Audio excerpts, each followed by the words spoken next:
In the world of organized crime, some lines are never crossed. From a citywide manhunt targeting a gang member who slept with the boss's wife, to a teenage delivery boy's decade-long affair with a mafia boss's wife that defied all expectations. Let's dive into these cases where gang members dared to pursue their leaders' wives. The Nagpur Incident. Our first case takes us to the bustling city of Nagpur, India, in July 2025, where a forbidden romance between a gang member and his leader's wife would culminate in tragedy and terror that would grip an entire city. The story begins with the IPA Gang, a notorious criminal organization that had been spreading terror in Nagpur's Mominpura area since at least 2015. Led by the ruthless Mod Irfan, known on the streets simply as IPA, this wasn't just another petty criminal crew. The gang had built an empire of fear, controlling drug trafficking networks, operating illegal gambling dens, and commanding a small army of juvenile thieves who targeted railway passengers with surgical precision. The gang's operations were centered in the Dobi locality of Mominpura, where IPA ruled with an iron fist alongside his three brothers, Amzad Lala, Irshad Khan, alias Achu, and Naushad. These weren't ordinary street thugs, they were armed with Mauser pistols and sharp weapons, and their reputation for violence was so fearsome that even their own members lived in constant terror. The gang's brutality was legendary. They had even assaulted one of their own accomplices, Mod Shahid, with scissors, yet he was too terrified to report the incident to authorities. But it was within this dangerous brotherhood that a secret began to unfold, one that would shake the very foundations of the gang's power structure. Arshad Topi, described as a former trusted member of the IPA gang, had begun a clandestine affair with something considered absolutely sacred and untouchable, the 29-year-old wife of gang leader Mod Irfan. This wasn't a casual fling or a moment of weakness. This was a full-blown romantic relationship that had been developing in secret, hidden from the watchful eyes of a gang that had zero tolerance for betrayal. Despite explicit warnings from the gang to end the relationship, Topi and the woman continued their illicit rendezvous, defying not just their leader's direct orders, but the most fundamental code of organized crime. The fateful day that would change everything was Thursday, July 3rd, 2025.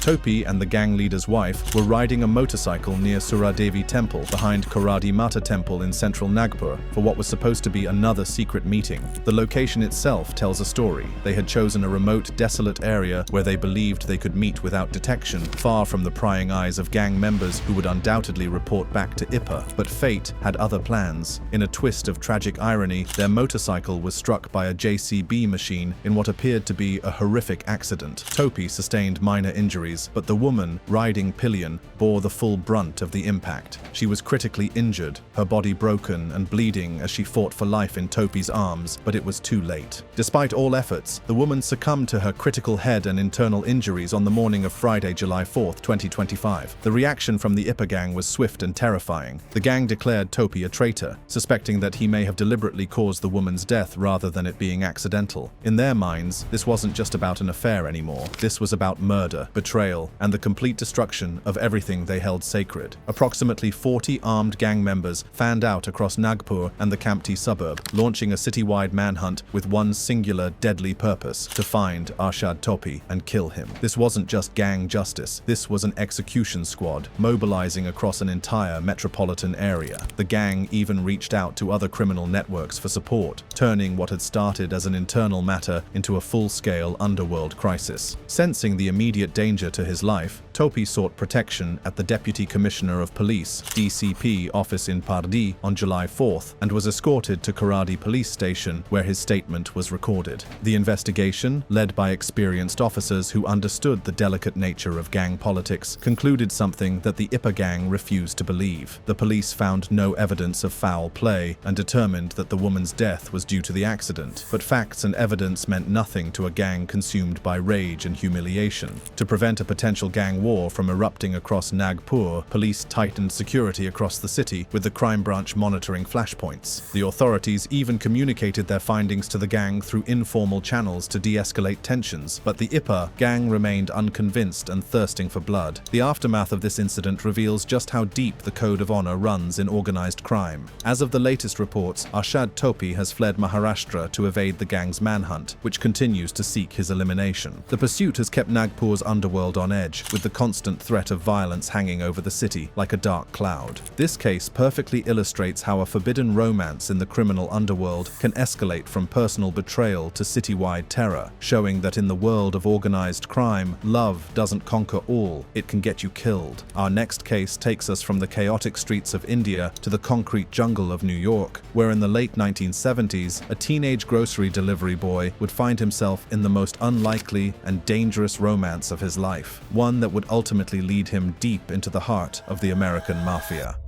Larry Mazza.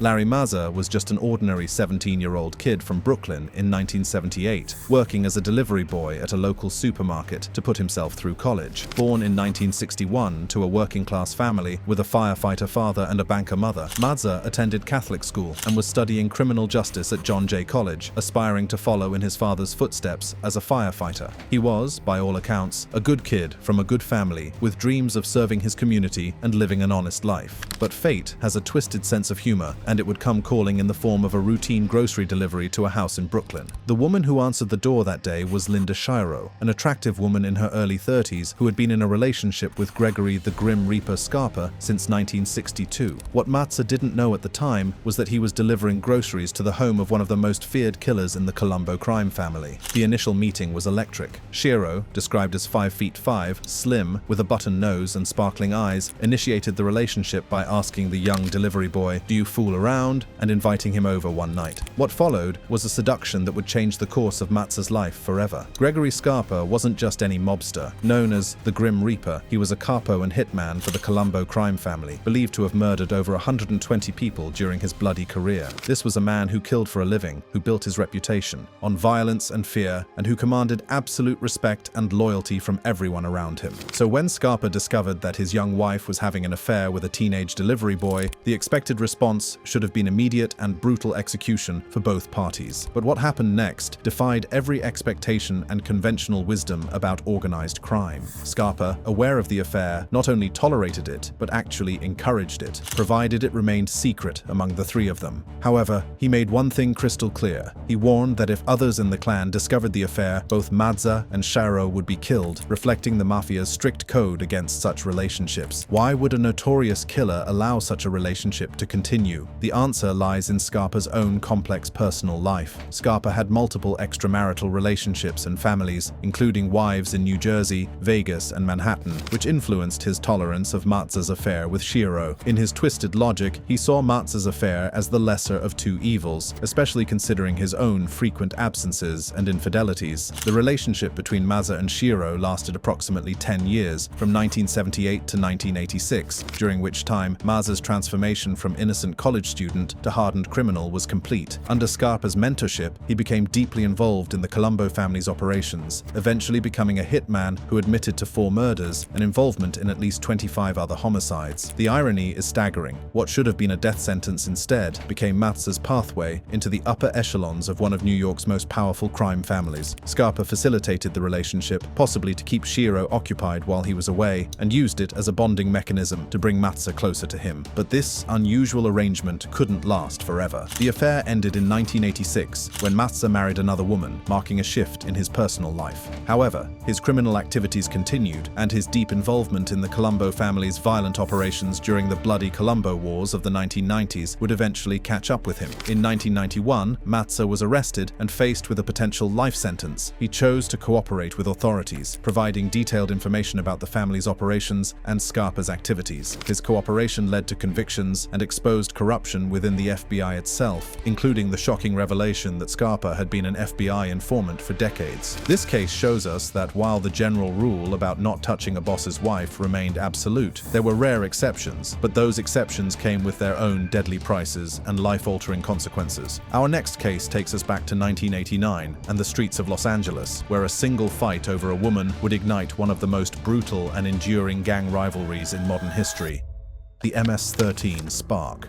To understand the magnitude of what happened, we need to first understand the players involved. MS-13, Mara Salvatrucha, and the 18th Street Gang both emerged in Los Angeles during the 1980s, primarily among Central American immigrants, particularly Salvadorans, who were fleeing civil wars and economic hardship. These weren't just ordinary street gangs, they were survival mechanisms for displaced people trying to find protection and belonging in a hostile new world. In the early 1980s, MS-13 and the 18th Street Gang were actually friendly, as they were among the few gangs that allowed Salvadorans to join, providing a sense of community and protection in Los Angeles's tough neighborhoods. This alliance was born out of necessity. Both groups were outsiders in the established gang landscape, which was dominated by groups like the Mexican Mafia and other Hispanic gangs that restricted membership to specific ethnicities. MS-13 was initially formed to protect Salvadoran immigrants from other gangs, such as those predominantly composed of Mexicans, Asians, and African Americans. The 18th Street Gang had been established in the 1960s in the Rampart district of Los Angeles by Mexican Americans and other immigrant youths excluded from existing Hispanic gangs. By the 1980s, both gangs had opened recruitment to Central American immigrants, creating what should have been a lasting partnership based on shared struggle and common enemies. But in 1989, everything changed because of something as simple and devastating as romantic jealousy. According to multiple sources, including Wikipedia and popular timelines, a fight over a girl between members of MS-13 and the 18th Street Gang led to the death of an MS-13 member, initiating what would become a decades-long rivalry. This single incident, this one moment of passion and violence, would transform these allied groups into mortal enemies. The evidence suggests that the fight occurred in Los Angeles and resulted in the killing of an unnamed MS-13 member, presumably by members of the 18th Street Gang. While the exact details, the names of those involved, the specific location, or the precise circumstances remain murky due to the secretive nature of gang activities and the passage of time, the impact was immediate and devastating. The numbers tell a horrifying story. By 2015, El Salvador had the highest per capita homicide rate globally, largely due to the MS-13 and 18th Street Gang conflict. A country of just over 6 million people was experiencing murder rates that exceeded those of active war zones, all because of a rivalry that had started with a fight over a woman in Los Angeles more than 2 decades earlier. A 2012 truce in El Salvador temporarily reduced violence, but its collapse in 2014 led to renewed bloodshed. Even when both sides attempted to end the violence, the hatred and cycle of revenge had become so entrenched that peace couldn't hold. The original cause, jealousy over a romantic relationship, had been forgotten, replaced by generations of members who knew only war with their enemies. The violence has continued to this day, with incidents that demonstrate just how far the rivalry has spread. On February 2, 2019, an MS-13 member fatally shot an 18th Street Gang member on the New York City subway at the 90th Street Elmhurst Avenue station in Queens, showing that even in the most public spaces, the war continues. Our next case takes us to the misty banks of the River Leven in Scotland, where in 1996, a teenage love triangle would explode into brutal violence, resulting in one of the most shocking murders in Scottish criminal history. Caroline Glashan. Caroline Glashan was born on January 8, 1982, in Derry, Northern Ireland, and was an only child living in Bonhill, West Dunbartonshire, Scotland, at the time of her death. At just 14 years old, she was a fourth-year pupil at Our Lady and St. Patrick's High School in Dumbarton, a bright teenager with her whole life ahead of her. But Caroline had become entangled in a relationship that would prove to be her downfall, an obsessive, dangerous romance with 18-year-old Robert O'Brien. O'Brien was described as a violent bully and heroin addict, someone who boasted of having multiple romantic partners simultaneously. Despite the significant age gap and his abusive behavior, including physical assaults against her, Caroline was completely infatuated with him. Caroline's mother, Margaret McKeitch, testified during the trial that her daughter was utterly infatuated with O'Brien, despite his violent tendencies, and she disapproved of the relationship due to both the age difference and O'Brien's dangerous nature. But Caroline wasn't O'Brien's only romantic interest. He was also involved with 17-year-old Donna Marie Brand, who was pregnant at the time. When Brand discovered O'Brien's relationship with Caroline, her reaction was swift and terrifying. Brand had threatened to batter Caroline if she continued seeing O'Brien, indicating intense jealousy and rivalry. This wasn't just teenage drama, this was a deadly serious threat from someone who was prepared to use violence to eliminate her romantic rival. The jealousy wasn't one-sided. Caroline's childhood friend, Joanne Menzies, testified that O'Brien had threatened to kill Caroline for kissing another boy, pointing to his possessive and jealous nature. future. This was a young man whose idea of love was ownership, whose response to any perceived betrayal was violence. On the night of August 24, 1996, Caroline made a decision that would cost her everything. Despite warnings from her best friend, Joanne Menzies, Caroline planned to meet O'Brien at a bridge near the River Leven.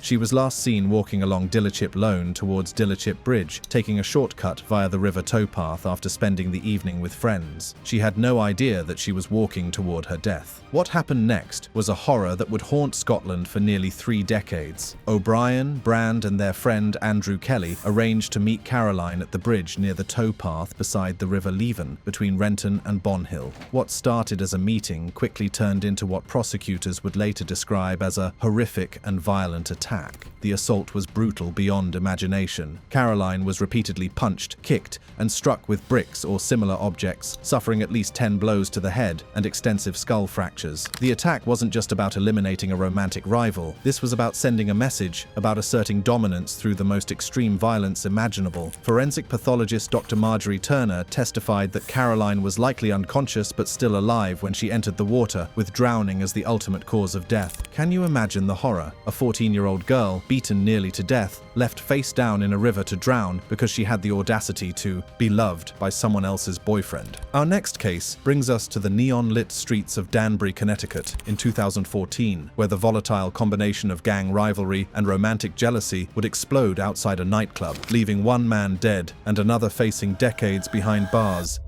Jeliel Kingston.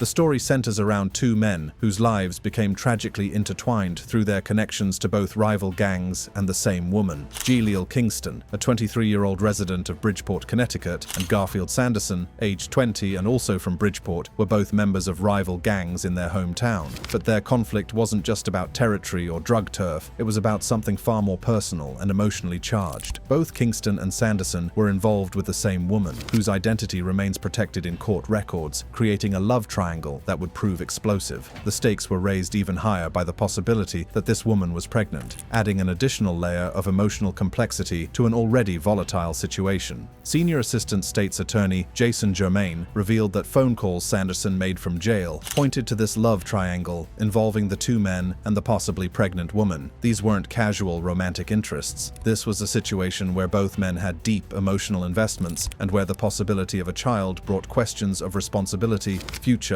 and permanence into the mix. The tension between Kingston and Sanderson had been building for some time before the fatal confrontation. During his trial, Sanderson testified about a history of altercations with Kingston over this woman, including a 2014 incident where Kingston and a friend allegedly opened fire on him while he was driving his mother's car. This wasn't just jealousy. This was an ongoing war between 2 men who were willing to kill for the woman they both wanted. The fatal confrontation took place in the early hours of May 3, 2014, outside the Mambo Cafe on Elm Street in Danbury. The incident followed a large fight at the nightclub, reported around 2 a.m., which prompted police to respond to Elm and Main Streets. What had started as a night out had quickly escalated into violence, with the personal animosity between Kingston and Sanderson spilling over into the public arena. After the club closed, the conflict between the 2 men and their associates spilled onto White Street, where the final confrontation would take place. Sanderson later testified that one of Kingston's friends confronted him and his brother, creating a tense standoff in the dark early morning hours. What happened next was captured in evidence that would later prove crucial at trial. Sanderson claimed he drew his gun and fired 2 warning shots before shooting Kingston directly, claiming he believed Kingston was reaching for a weapon. However, authorities found no weapon on Kingston, completely undermining Sanderson's self-defense claim and suggesting that this was a cold-blooded execution motivated by jealousy and gang rivalry. Kingston was found on White Street with a fatal chest wound, shot with a Smith & Wesson .38 special revolver. He died there on the street, another victim of the deadly combination of romantic rivalry and gang culture that turns emotions into weapons and arguments into executions. Sanderson was arrested on May 12, 2014 by a joint effort of the Danbury Police, U.S. Marshals Fugitive Task Force, and other agencies, with 2 handguns seized from an apartment during his arrest. The evidence against him was overwhelming, but his attempts to escape justice were just beginning. The The trial revealed the complex web of motivations behind the killing. The prosecution, led by Jason Germain, explicitly stated that gang activity was a possible motive alongside the love triangle. The gang affiliations created a culture where personal disputes could quickly escalate into deadly violence, where backing down wasn't an option, and where jealousy demanded a violent response. 2 eyewitnesses, including a woman who knew Sanderson from high school, identified him as the shooter. The evidence was clear, the motive was established, and the method was proven. This was a case where jealousy, gang culture, and access to weapons combined to create a perfect storm of violence. Our next case brings us into the early 2000s and into the world of the Gambino crime family, where a 15-year secret affair would end not in a hail of bullets or a gang war, but in the lonely confines of a Long Island motel room. Marjorie Alexander. Born on September 27, 1960, Marjorie Alexander was a 43-year-old resident of Rockville Center, New York, living with her estranged husband and 2 sons when her world collided with organized crime. She wasn't born into the mafia world. She was drawn into it by something as simple and powerful as love, an emotion that would ultimately cost her everything. The object of her affection was Peter Gotti, a man whose last name alone carried enough weight to make grown men tremble. Peter Gotti was not just any mobster. He was the brother of the infamous John Gotti and a prominent figure in the Gambino crime family, one of New York's most powerful criminal organizations. After John Gotti Jr.'s imprisonment in 1999, Peter reportedly became the head of the Gambino organization, formally succeeding his legendary brother shortly before John's death in June 2002. Despite Peter being married to Catherine Gotti for 42 years, Alexander maintained a significant romantic relationship with him, spanning 15 years. This wasn't a casual fling or a momentary indiscretion. This was a deep, committed relationship where Alexander described Peter as her soulmate and maintained the kind of emotional connection that transcended the dangerous world they inhabited. The affair remained completely secret for over a decade, hidden not just from Catherine Gotti, but from the public eye and the watchful gaze of federal law enforcement. Alexander's devotion was evident in small, intimate details. She kept a tan scarf scented with Peter's favorite cologne, Paul Sebastian, which she wore while writing letters to feel close to him. This wasn't just physical attraction. This was a woman completely, utterly, and dangerously in love. For anyone familiar with mafia culture, what happened next was absolutely shocking. Instead of retreating into silence and denial, Alexander did something that violated the most fundamental law of organized crime. She spoke publicly about their relationship. Alexander wrote 6 letters to U.S. District Judge Frederick Block, who was set to sentence Gotti, describing him as her soulmate and pleading for leniency. But her violation of omerta didn't stop there. She gave interviews to the New York Daily News, where she expressed her love for Gotti, stating, "I did not fall in love with the wrong guy. I am proud of loving him." These weren't just private declarations of love. These were public statements that appeared in newspapers, on television, and in court documents. In the mafia world, where the code of silence is literally a matter of life and death, Alexander's actions were tantamount to signing her own death warrant. The reaction from Peter Gotti was swift and brutal. He reportedly berated Alexander for the publicity and severed all contact with her. The man she had loved for 15 years, the man she had called her soulmate, completely cut her out of his life for daring to speak the truth about their relationship. On March 31, 2004, the tragic final chapter of Marjorie Alexander's story unfolded in the most desperate and lonely way imaginable. She was found dead in room 301 of the Red Roof Inn in Westbury, Long Island, after being reported missing on March 30th. The method of her death tells a story of desperation and careful planning. Alexander was found with a plastic bag taped over her head, a method consistent with asphyxiation, and there were indications she may have ingested pills as well. She left multiple suicide notes, including 2 mailed to family members and 1 found in her motel room that reportedly apologized to the motel maid for the horrific death scene she left behind. Our final case takes us to 1986 and into a mystery that remains unsolved to this day, a story of love, betrayal, and murder that connects a Defense Department employee to one of the most notorious crime families in America, creating a web of suspicion and unanswered questions that continues to haunt investigators nearly 4 decades later. Margaret Yateman. Margaret Muffy Yateman was a 46-year-old employee of the U.S. Department of Defense, where she worked tracking guns used in criminal activities. Living in Rockville, Maryland, she was described as a devoted mother with a vibrant personality, the kind of woman who lit up every room she entered and seemed destined for a normal, peaceful life, far removed from the dangerous world of organized crime. But fate had other plans for Margaret Yateman, and those plans involved a man whose connections would ultimately make her a target in one of the most mysterious and disturbing unsolved murders in criminal history. Margaret had been involved in a 5-year affair with Arthur L. Kunn, a bomb expert with the Bureau of Alcohol, Tobacco, and Firearms, ATF. On the surface, Kunn seemed like a respectable federal agent, someone who fought crime rather than committed it. But beneath this facade lay connections that would prove far more dangerous than anyone could have imagined. Arthur Kunn was married to Julia Brigandi Kunn, and it was through this marriage that the story takes a sinister turn into the heart of organized crime. Julia wasn't just any wife, she was the niece of Philip Rusty Rastelli, a prominent boss of the Bonanno crime family, one of New York's 5 families. Rusty Rastelli wasn't some low-level mobster or neighborhood tough guy. Born in Greenpoint, Brooklyn, he had a criminal history dating back to 1926, when he was arrested at age 8 for delinquency, and his adult rap sheet included charges of murder, extortion, loan sharking, illegal gambling, and drug trafficking.